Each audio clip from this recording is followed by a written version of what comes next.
Chant cinquième. Ô frère de l'amour, Hyménée, Hyménée, Dieu couronné de fleurs, jeune homme aux blonds cheveux, toi dont la main secoue un flambeau résineux, toi qui conduis l'amant, la vierge étonnée, quand au son du crottal et de la flûte aimée, l'étoile de Vénus palpite dans les cieux. Pour toi, la jeune fille, en respirant à peine, va cueillir dans les champs son chapeau de verveine. Elle tremble, elle hésite, elle écoute en chemin les bois, les prés, les flots au murmure incertain. Elle regarde en rêvant la ceinture de laine que l'époux, sur ses pieds, fera tomber demain. Elle ne viendra plus dans les campagnes blondes jouer avec ses sœurs au rayon du soleil, car les temps sont passés des courses vagabondes, des plaisirs enfantins. Demain, à son réveil, elle sera l'épouse aux angoisses profondes, par qui vit la famille et le foyer vermeil. Elle sera mêlée aux mères sérieuses, chaste, grave et parfois guidant avec fierté un beau groupe d'enfants qui sautent à son côté, tandis que, contemplant leur tête gracieuse, le père, ses cils noirs, sent des larmes joyeuses glisser comme la pluie après un jour d'été. Oh, qui dira la paix et le bonheur tranquille, muse, qui chantera dans des vers si doux la maison reluisante et les baisers d'époux, les pénates au feu séchant leur corps d'argile, et les seins des valets, et le cercle immobile des aïeux sur le seuil rongé du temps jaloux. Elles vivaient ainsi, les mères d'Étrurie, celles du Latium et du pays sabin, gardant comme un trésor, loin du tumulte humain, le travail, la pudeur, les dieux et la patrie. Elles n'attendaient pas qu'un prêteur d'Illyrie vint tenter leur vertu des colliers à la main. Laissons l'amant rôder près des murs de sa belle, et, les cheveux mouillés par les pleurs de la nuit, faire, sous le ciel noir, hurler le chien fidèle, comme un voleur furtif que la crainte poursuit. J'aime mieux pour entrer, la porte par l'échelle, j'aime mieux pour sortir, le calme que le bruit. L'amant, c'est le chasseur qui marche par la plaine, hâve et noir de poussière, avec son livrier. L'époux majestueux ressemble au cuisinier, qui, sans battre les bois à sa marmite pleine, tous deux, filet en main, vont cherchant leur aubaine. L'amant pêche à la mer et l'époux au vivier.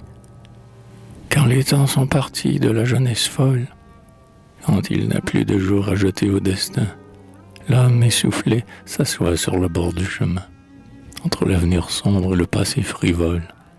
Alors l'épouse vient, l'épouse qui console, et relève son âme en lui tendant la main. Des perles, dit Bacchus, courant par les cuisines, plus ardent que Vulcain au bord de ses fourneaux. J'aime dans les pois gris l'éclat des perles fines, arroser la polente avec le vin de Cos. Ces huîtres seraient mieux sous des herbes marines. Presser le feu, Chrysale. A-t-on vu mes turbots? Non, maître. Par Bacchus, c'est une raillerie. Fiez-vous pour souper au vaisseau d'un prêteur? Jamais gabard à flot ni pareille lenteur. Herclé, pas de turbo. Le jour qu'on se marie. Et le bon cuisinier tordait avec furie ses cheveux grisonnants sur son front en sueur. C'était un homme osseux et maigre de figure, bien que tout cuisinier classique soit orné d'un ventre respectable et d'un chef bourgeonné. Mais lui ne rôtissait que pour la gloire pure, tel bâti des palais qui couche sur la dure, tel barde des faisans qui n'a pas déjeuné. Et les broches tournaient, de bécasses chargées, et la cigogne blanche aux ailes allongées couvait des œufs de paon dans des corbeilles d'or. De grands poissons d'azur qui semblaient vivre encore nageaient dans le safran, tandis que deux rangées d'huîtres et d'escargots se pressaient sur le bord. Une rumeur montait, incessante et profonde, de valets affairés que la sueur inonde, de vaisselles sonores et de poêlons d'airain, frémissant sur le feu comme le flot marin. Allons, cria Bacchus pour exciter son monde. vous boirez à la noce un tonneau de bon vin. A-t-on vu mes turbots? Pas encore, dit Chrysale. Bombax, c'était le mot terrible et redouté. Les marmites ont tremblé et Bacca devint pâle. S'ils arrivent trop tard, c'est une indignité. Au Tibre, il en est temps, courez sans intervalle. J'ai vécu 50 ans par mon nom respecté. J'ai fait de grands repas et des fêtes splendides, où couronnés de fleurs et la coupe à la main, sans convives joyeux mangeaient jusqu'au matin.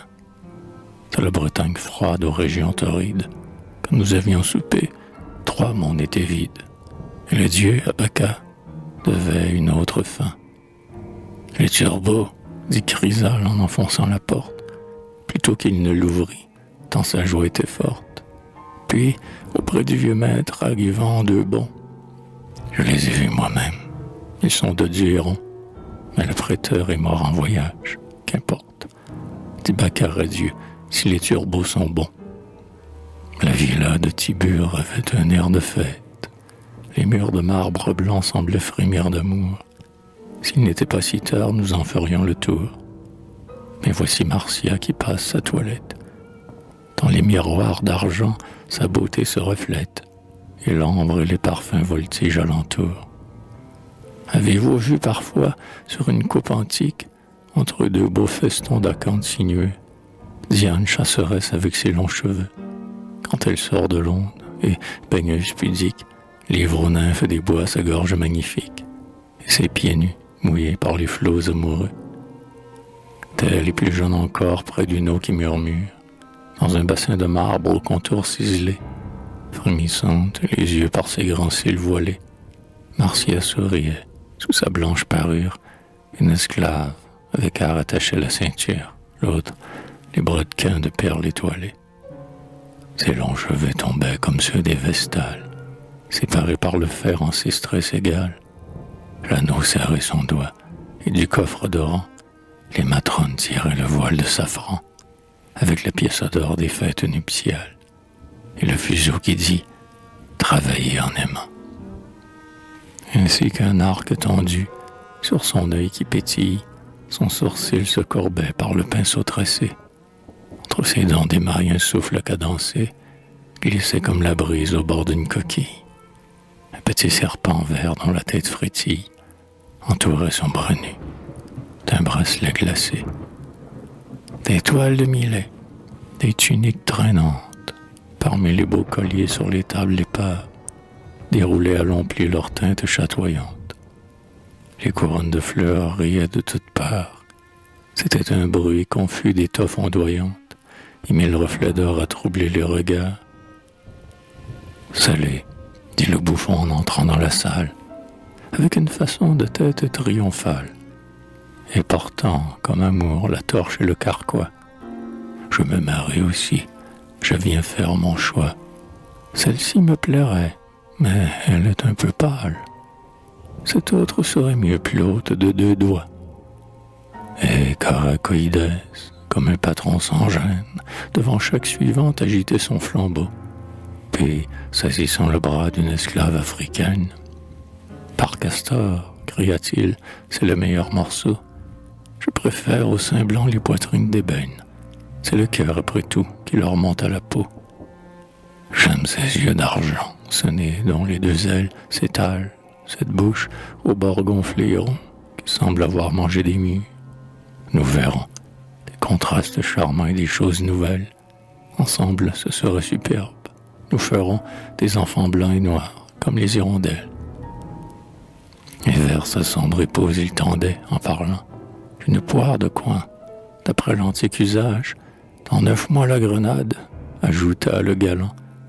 Je tente la fortune et me voue au ménage. Tous les maris trompés ne font pas le tapage de Ménélas. Pour moi, je suis moins pétulant. La suivante, immobile, écoutait cette histoire, sans montrer au dehors la moindre émotion.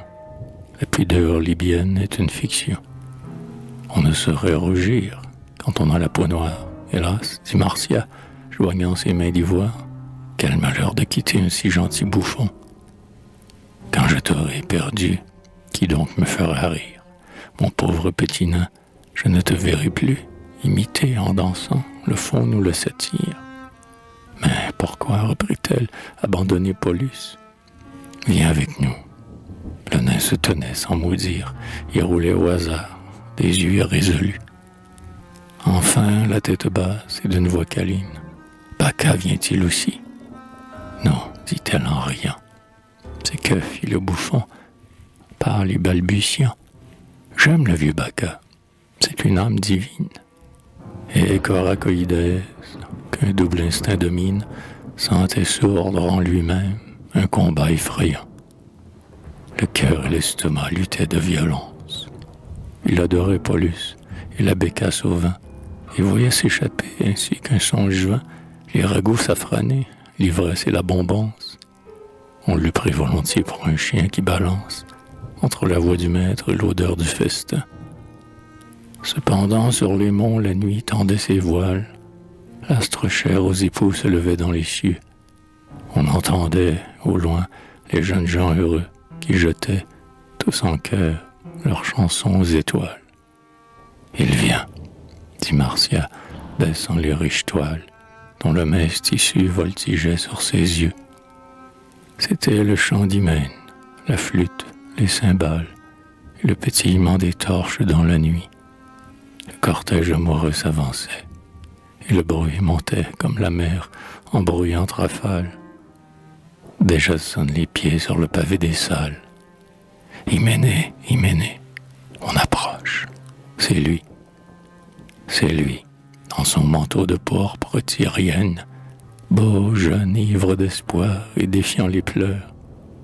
Sous leur toge de fête aux riantes couleurs, ses amis alentour, effeuillent à la verveine, et tout frottés d'onguents selon la mode ancienne, 5 enfants secouaient des flambeaux et des fleurs.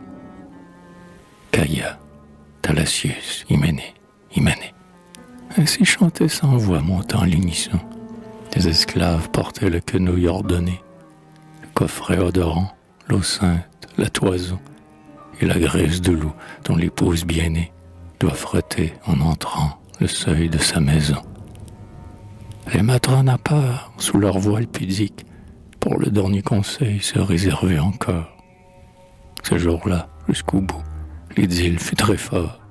La lèvre souriante et d'un air pacifique, il tenait, pour signer, le sigillum antique, Ancus avec Numa, l'aqueduc et le port.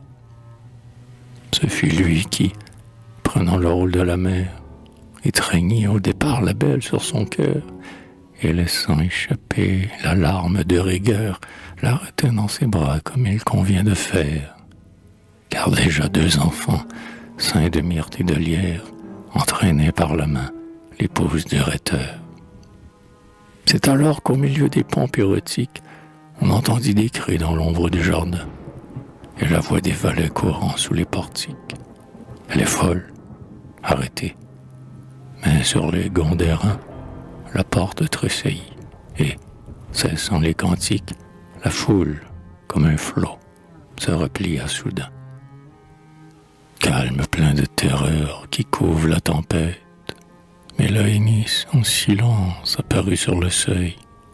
On eût dit une morte échappée au cercueil. Entre les rangs pressés, sans retourner la tête, elle allait à pas lents et tachait de son deuil l'or et la pourpre en feu sur les robes de fête. Éteignez ces flambeaux, cessez vos chants joyeux, avant d'unir ici l'inceste à l'adultère, souvenez-vous des morts et respectez les dieux. Sa voix sur tous les fronts roulait comme un tonnerre. Arrêtez. Et du bras les séparant tous deux. Paulus, voici ta sœur. Marcia, c'est ton frère. Son frère, dit la foule, étrange événement. Qui l'eût cru? Qui l'eût dit? Est-ce un fourbe? Est-ce un traître? C'est faux, hurla Paulus. C'est danseusement. J'arracherai son masque et la ferai connaître, mais Laénis de la main l'écarta gravement. Ici, chez Marcius, je n'écoute qu'un maître. Vois tous les conviés, ils pâlissent d'effroi. C'est que ta mère est morte. Et la vieille Sibylle, n'a pas de tombe encore sur son cadavre froid. C'est ta fille-là, fit Paulus. Ta mère. Mais l'édile, ai-je bien entendu, qui parle de cette fille? Vieillard, dit Mélaïnis en s'avançant, c'est moi. Moi qui seul ai reçu sa parole dernière. Moi qui seul en mes bras soutint son front glacé. Moi dont les yeux ont vu, comme au bord d'un cratère, les abîmes d'un cœur où l'amour a passé. Et je m'étonne encore que le Fils et le Père n'aient pas frémi dans l'âme au cri qu'elle a poussé. Donc, s'il te reste au cœur quelque trace incertaine, quelque écho du passé qui murmure tout bas, souviens-toi, Marcius, de cette campanienne qui partit en serrant son fils entre ses bras. Dieu, fit l'édile en pleurs, ma jeunesse lointaine accourt comme un fantôme au-devant de mes pas. Je comprends maintenant ma haine et ma tendresse. Mon fils, embrasse-moi. Cette femme a raison, quel que soit le transport dont l'aiguillon nous presse. Le sang ne connaît pas de modération.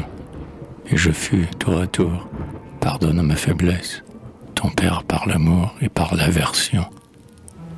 Les gens qui soupent bien ont l'âme épanouie. Rien n'est tendre et naïf comme un buveur joyeux. Ce fut, sur ma parole, un tableau curieux, de voir le gros coupable à la face élargie, ainsi qu'un jouvenceau tomber dans l'élégie et se meurtrir le sein pour un crime amoureux. Il riait, il pleurait, et tournant par la salle, de sa fille à son fils courait incessamment. Mais Laénis avait fui pendant cet intervalle, et Marcia, sans voix comme sans mouvement, égalait en pâleur sa robe nuptiale. « Oh ma sœur, adieu donc, dit Paulus tristement. Il avait ce visage à peindre difficile qu'il feint de cacher sous un pan du manteau. Marcia, Mélaïnis, la sorcière, l'édile, tous agitaient ensemble au fond de son cerveau, et chaque souvenir, fugitif et mobile, lui passait sur le front comme une ombre sur l'eau. Hélas, le vide aux mains et le doute dans l'âme, il voyait tout à coup, formidable réveil, pâlir son Eurydice au seuil du jour vermeil. Devant ses longs regards, sans larmes et sans flammes, la sœur se dessinait gravement, et la femme fondait comme la neige aux rayons du soleil. Il partit, il quitta la salle et les convives. Ses fronts parés de fleurs lui faisaient mal à voir.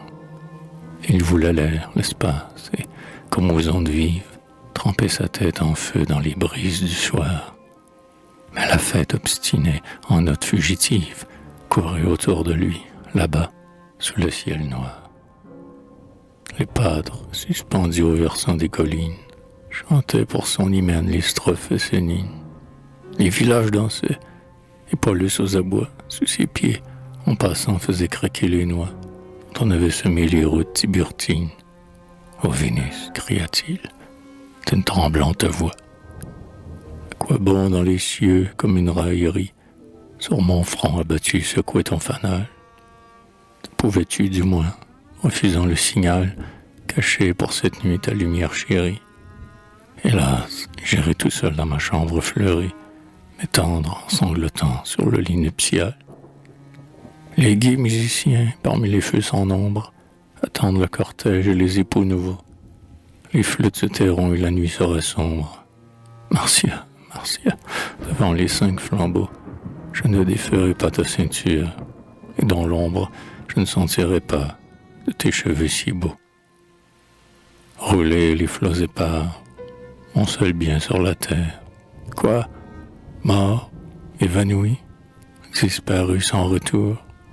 Que faire maintenant de ce cœur plein d'amour? De mon sang, de ma vie? Oh misère, misère! Un autre sur son sein l'étreindra quelques jours. Un autre quelques jours ne sera pas son frère. Paulus, dit une voix, quelqu'un te reste encore? Le jeune homme effaré fit un pas en arrière. Oh, je le sais trop bien, dit-il avec effort. C'est mon mauvais génie envoyé sur la terre.